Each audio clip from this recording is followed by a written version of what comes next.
All right, guys, before we get into today's very, very amazing and honestly, an upload that will leave you a gasp, a quick update.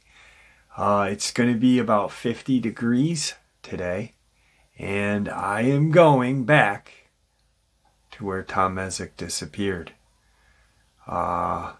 Hopefully I can catch something, and I'm bringing the shofar with me again, and I will be blowing it 3 times. Maybe 3 times in 3 different locations. I don't know. I'm trying to think about what I want to do and how I want to do it, but I just wanted to give you guys that update so you have something to look forward to for tomorrow's upload. Now, let's get into today's.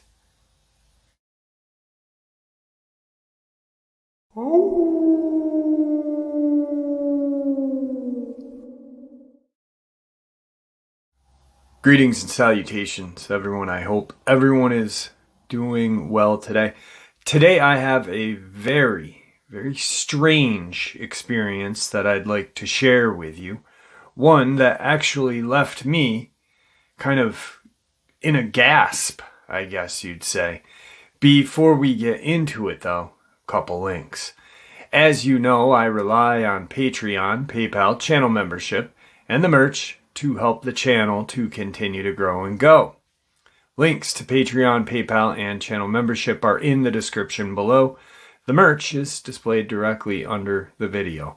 Also, Dogman Frightening Encounters, Volume 1 through 3, the audiobook versions. They were written and researched by Tom Lyons, narrated and produced by me, Jeff Nadolny. Those audiobooks are available on Audible, Amazon, and iTunes, links to which are also in the description as well. And finally, last but definitely not least, if you'd really like to help support this channel to continue to grow and go, simply subscribe. It does not cost you a cent. Click that like button, takes half a second.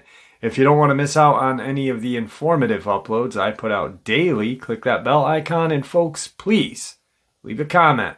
Why? Well, because all of these things, they really do help this channel to continue to grow and go. And yes, folks, they definitely do matter. Now, everyone, I have taken far too much of your time. Let's jump in to today's upload, shall we?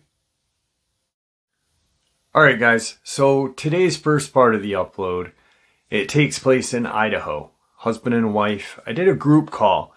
I was driving to the hospital to visit my dad, which is about an hour and 15 minutes. We kind of did like this group chat talking as I'm driving, and I knew I had the time. They didn't have a whole bunch of time, but they spent 45 minutes sharing their experience with me. And it does take place in Idaho, in Fremont County. There's a state park called Harriman State Park, and little areas in that area, horse ride outlook or overlook, and there's a reservoir out there.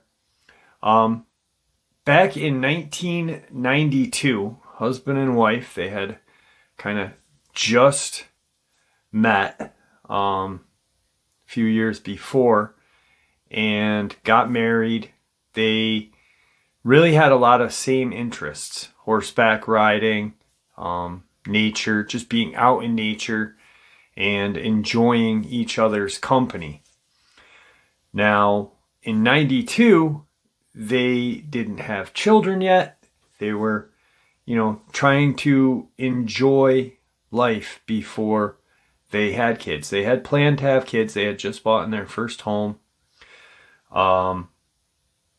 So they are out horseback riding. Now, the area that they were in, this Harriman State Park, horse ride overlook, is really notorious for horseback riding, obviously. And there are people who do make money renting out their horses for a couple of hours. The husband's family was well off, and he was fairly well off. So when he met his wife and realized that she loved horses but didn't have any and never owned any, he had bought her own horse and himself a horse so they could ride together. That was his marriage present to her. And I thought that was wicked, wicked sweet. I mean, great people. I had a blast talking to these people. They had been married for 35 years. So 92. They're planning a family, but they don't have kids yet. They're out horseback riding. And it's a beautiful, beautiful day. There's this little area where they were going called Henry's Fork. It's kind of by this area called Silver Lake.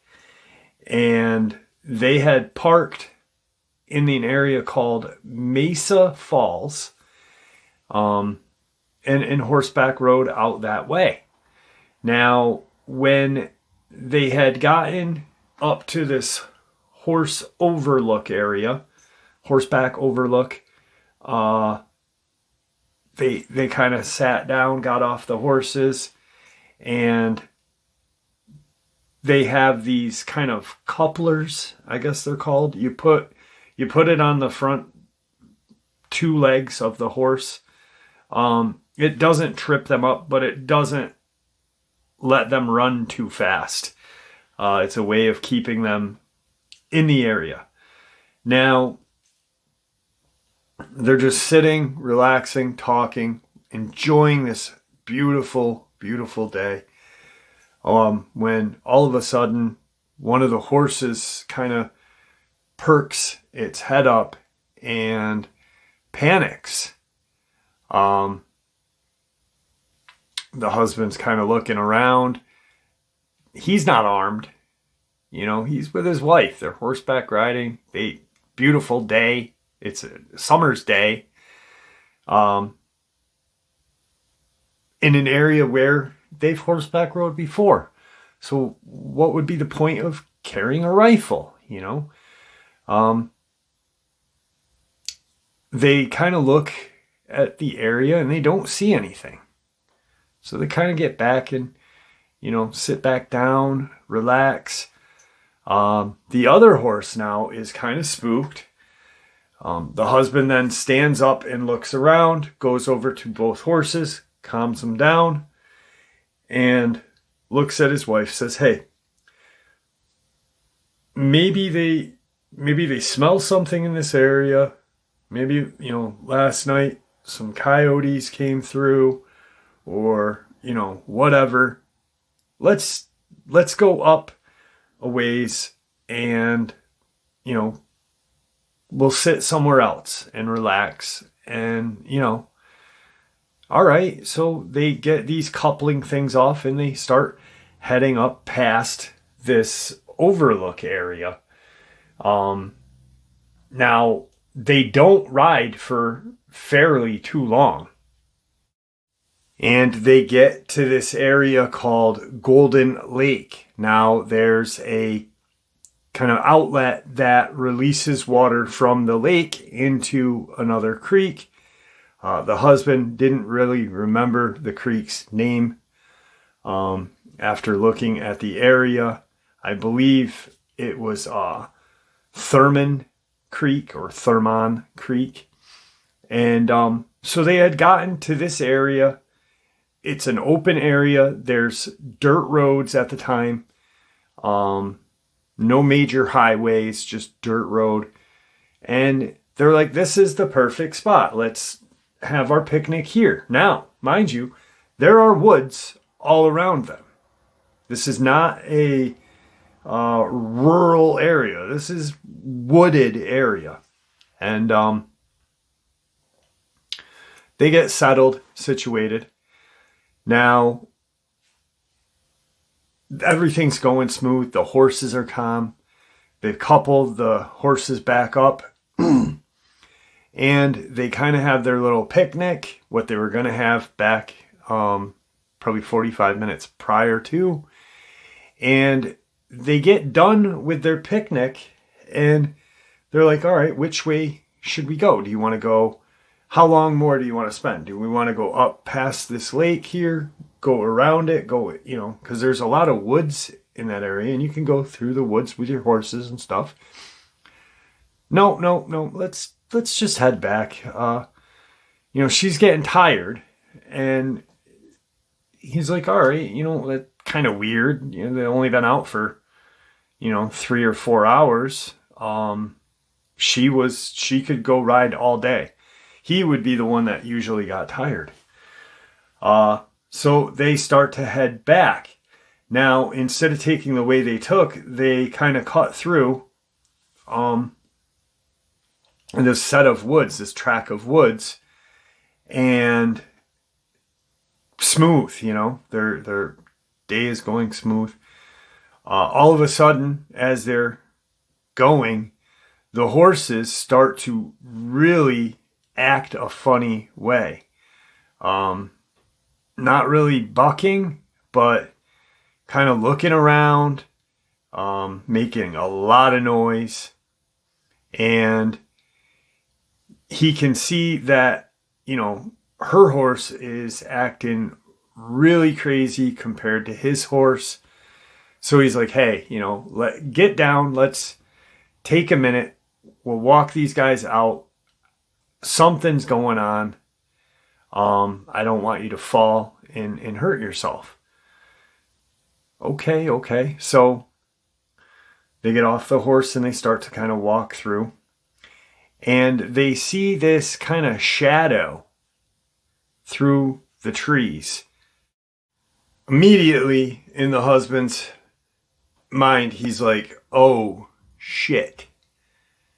This may be a bear. We may be stumbled upon a grizzly or a black bear. We are in northern Idaho. Yellowstone Range isn't too far from us. They've been known to travel in this area. He's like thinking, I don't have my rifle with me. I got to figure out, maybe this is why the horses are acting crazy. He kind of not yells to his wife, but, says, hey, there's something kind of trailing us over in the woods, to our immediate north. And so she's like, okay, what do you think it is? He's like, I think it's a bear because it looked pretty big. So she's like, should we get on the horses and ride out? He's starting to think maybe we should. If we do and a bear comes out, do not fall off. The horses will start acting crazier, but hold on. I know you're a decent rider. But still, she's only been riding for a couple of years as of this point. So he's in his head thinking, should I put her with me and, have my horse lead her horse out, have her on the back of my saddle with me, trying to make sure that she's okay. And as they start to think about what they're going to do, all of a sudden they hear this kind of roar followed by this, it was just this loud roar immediately followed by a long, drawn out growl. So the roar, and then it just faded into this growl. And out walks this bipedal wolf man. which they now know is a Dogman. This thing didn't bother to even approach them quadruped. It just walks out. Now, the horses are freaking out. The husband's got both leads in his hand. Her horse is acting more crazy. Leaps up and he lets go of both. He didn't really have a choice. It was, I'm going to get dragged. I don't know. They didn't have any kind of choice of what to do. The horses were acting crazy. They've got this Dogman coming at them, and it's walking. It's not running. It's walking. And the horses take off, and they're just standing in this wooded area. Like, what the hell are we going to do? They're probably an hour and 20 minutes outside of this horse ride overlook. About 2 hours and a half from their truck and trailer. They're out there. And she's gets closer to her husband. Her husband's yelling like, "Yeah, get out of here." Thinking, yell loud, be intimidating, what you would do with a bear. She's like thinking, should we climb a tree? And he said, I don't think that would have done much because it's got hands. Now, the Dogman's about 15, 20 feet from him. And they kind of looked at each other and pretty much thought that was the last moment they were going to see each other. That they were going to be attacked and they were going to die. And this Dogman drops down onto all fours and kind of walks right up very quickly to the woman. Growling, its hackles are up on its back. I mean, this thing's huge. He's 6'1", or was 6'1" back then. He's a funny guy. He's like, I was 6'1" back then. I'm about, 5'11" and a half with age. Nice guy. I mean, he's like in his head thinking, it's going to kill my wife. He's yelling and kind of charging at it. And it looks at him and growls. Now, at that point, they can see this monster, like, spot on. Its head comes up to, the guy's chest. If he's 6'1", that's a huge, huge creature. He said its head was probably, as big as his chest area. It was just this monstrous grayish black and white color. It looked very similar to a timber wolf picture. Those photos in the National Geographic calendars of timber wolves. He said it was so beautiful. They both said this thing was beautiful, but terrifying. And it had these just golden eyes that they seemed to be glowing, but they didn't think they were glowing. They believed they were so gold that they looked like they were glowing. And so when it looks at him and it growls and he can see its teeth and they're just friggin' huge. It had these purplish gums and its teeth were not white. They were, very yellowish. and, obviously plaque buildup and stuff. It's a wild animal. It immediately, after it growls at him, turns and stares right at her. And it's maybe 2 feet from her. And it does this weird kind of look at her. And it smells her area, her chest area, her stomach area. And growls, smells again, growls, looks at her husband, looks at her, not at her eyes. But the Dogman, when it looked at him, it looked at his eyes. Looked back at her where he was smelling in this, her chest and stomach area. And it made this weird kind of face and this almost like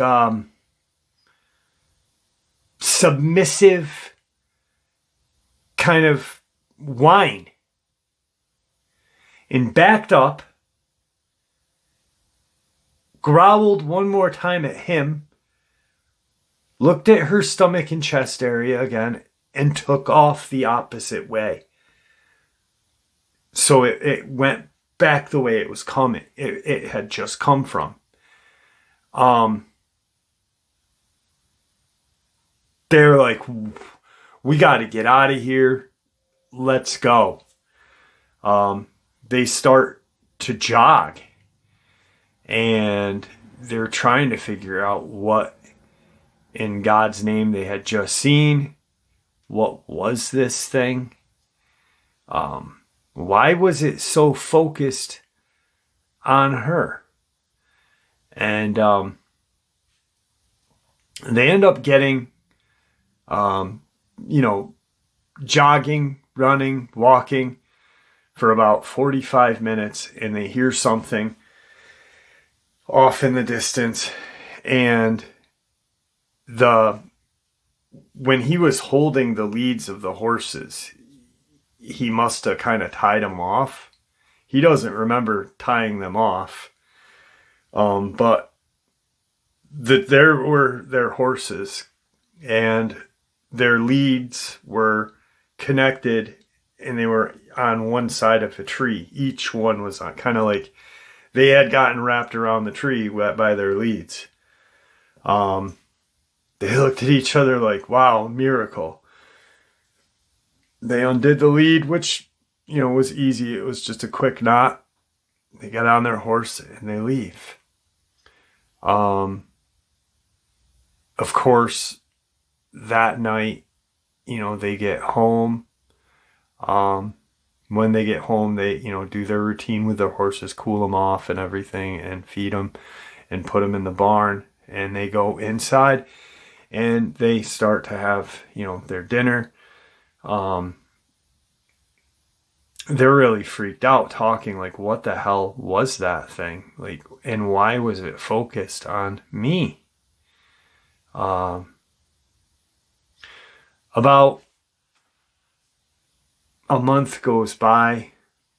They kind of didn't want to go horseback riding for a while, after that. A month goes by, and she finds out that she's pregnant.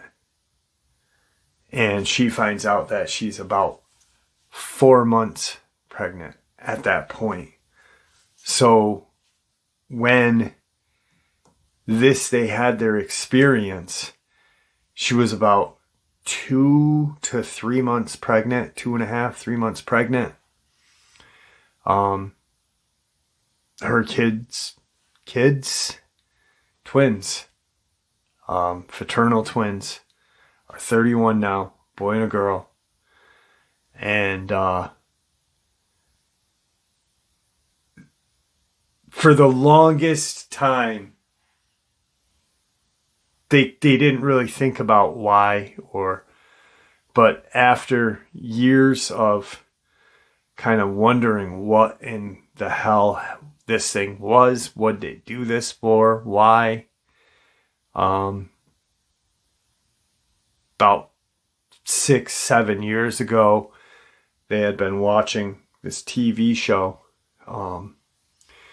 And of course they told their kids about the experience, and they really didn't believe them. But one night the son calls and says, turn on this channel, guys. I think what you guys saw back in, before we were born is on TV in Maine.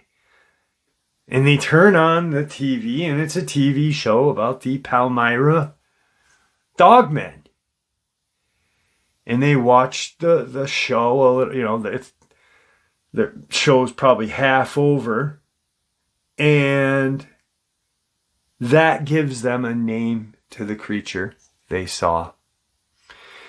Now, as time goes by, he starts to put things together, like this thing may not have attacked us because she was pregnant.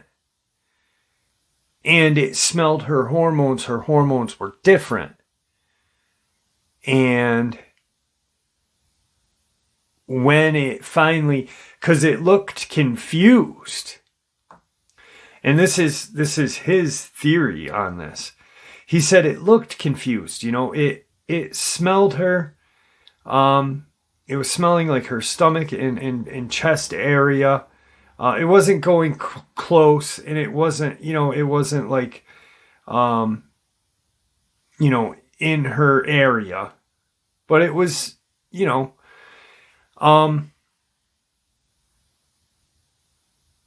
and when it kind of first did that first smell, it looked at him.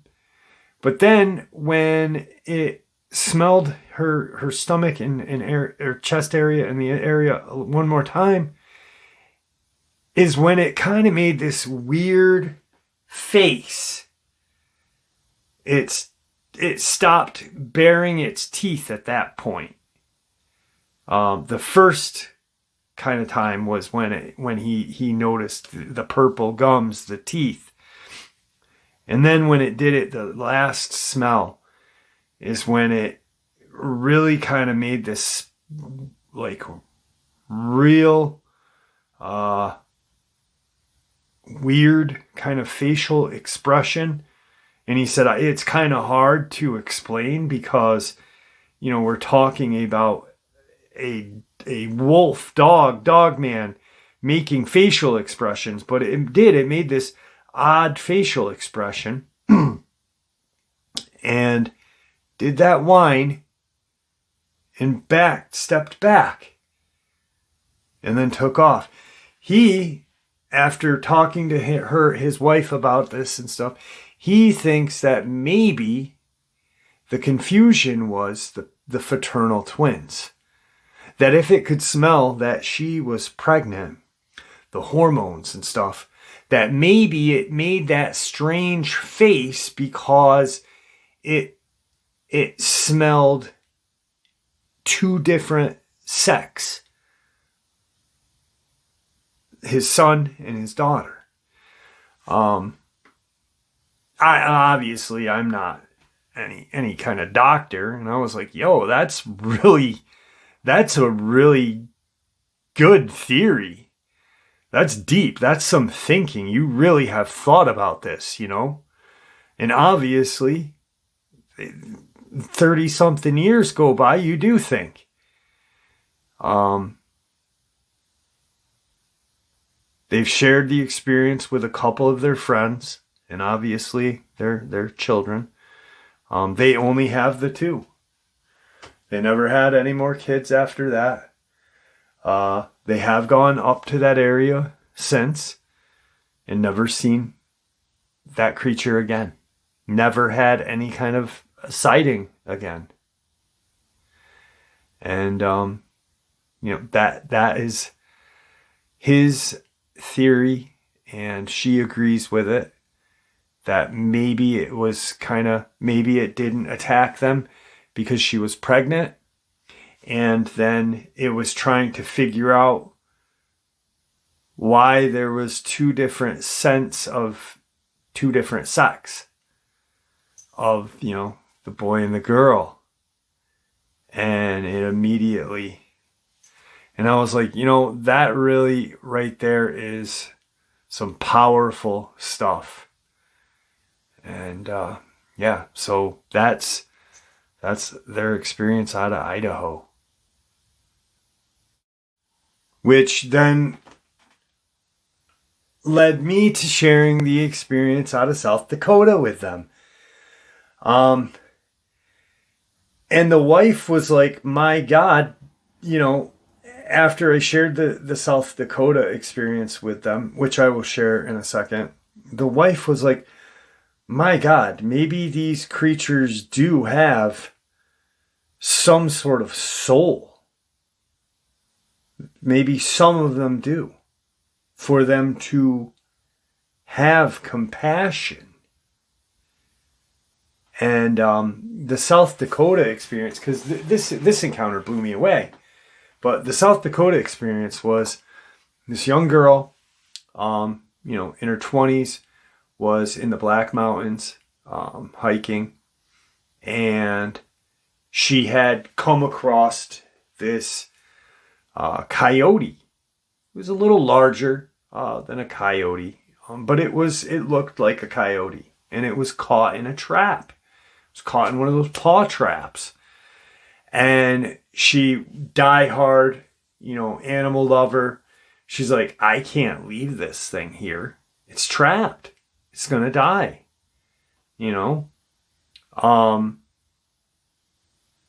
She's talking to this coyote, air quotes, and she's like, if I, open this trap, it's gonna bite me. And she is showing she's pregnant. She was, had a little belly.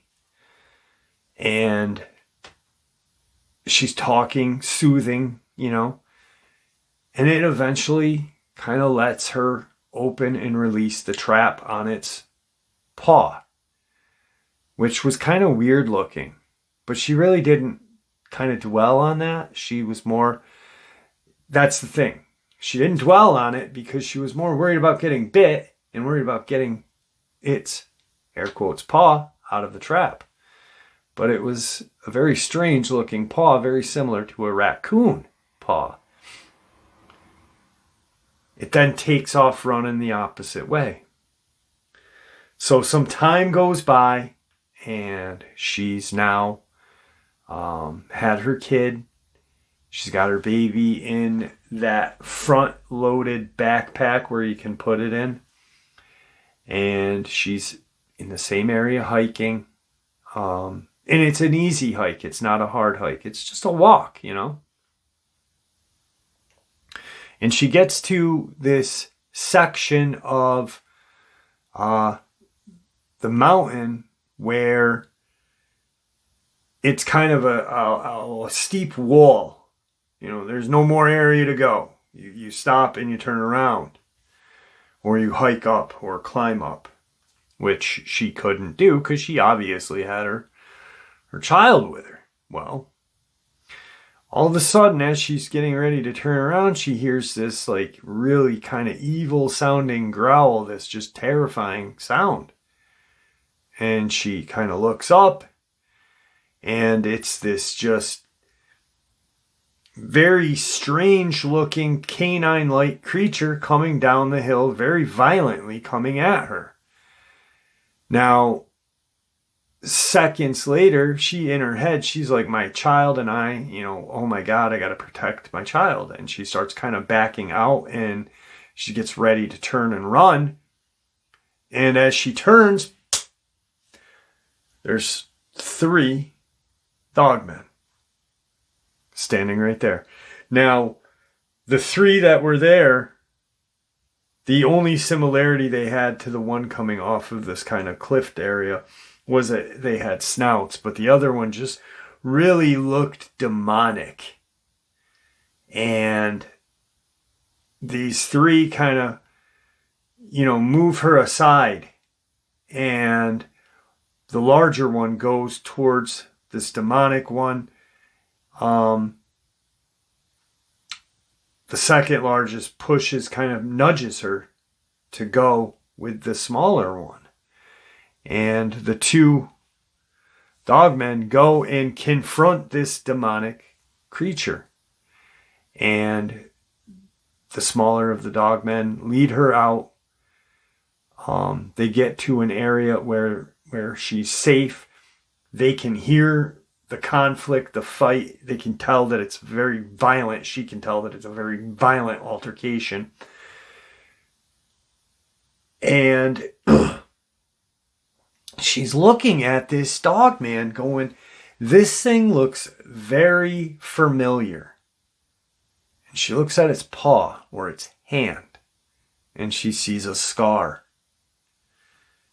And she realizes at that point that was the dogman or the coyote that she had freed. But at that same time, it looked at its paw and pointed at her or at the baby and then her belly. And nudged her back to where her car was to get the hell out of there. And it ran towards its other two friends that were fighting this demonic dogman. I shared that immediately after they shared their experience with me. I was like, guys, I don't know how long you've been with the channel, but have you heard this experience? No, we have not. My God. And she says, they really do have compassion. They may have a soul. And I was like, I never really thought of it like that, but maybe you're right. Maybe you're right.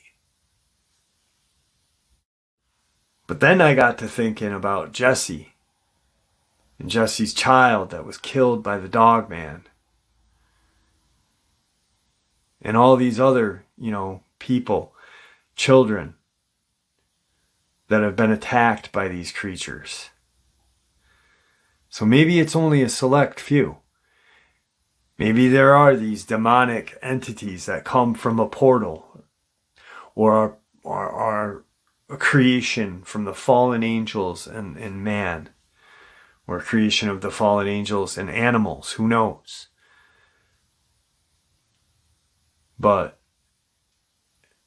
that's a very amazing topic to think about.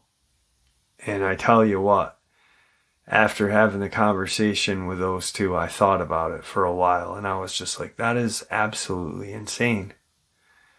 I've never really thought about them possibly having a conscience or a soul. And then maybe some don't. Those demonic ones, that was like the one coming off that cliff. But maybe there are the ones that do have the soul that went to go and fight that one that was coming off the cliff. Who knows? Who knows? Anyway, a lot of weird... this one left me questioning with more questions than anything. I have more questions right now than anything. And, man, I really do hope you guys, in the comment section, leave your opinion. I mean, because maybe there are ones that have a soul and some sort of conscience, and maybe, like I just said, maybe the demonic ones, wherever they come from, a portal, or if they're children of the Nephilim or children of the fallen angels and are the Nephilim, because if you really think about St. Christopher from Canaan, supposedly he had a canine-like face and was 8 feet tall. So, I don't know. But it left me with a lot more questions and kind of feeling like my head hurts because I'm going to think about this for a long time now. Guys, I hope you enjoyed today's upload as much as I enjoyed sharing it with you.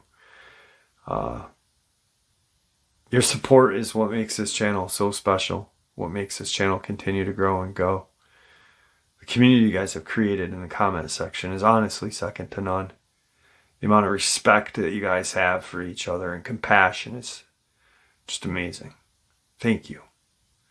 Please stay safe, happy, healthy, and ever vigilant, keeping an eye on our children, our pets, our family, and friends. These creatures are real, and they are out there. And they may be dangerous, not all, but I don't know. But I'm going to say it the way I always say it. They may be dangerous, or they are dangerous. Share that little bit of information with the people that you love and care about. That same info that we share here with each other on a daily basis, and it may just save their lives someday. Until next time, God bless you all.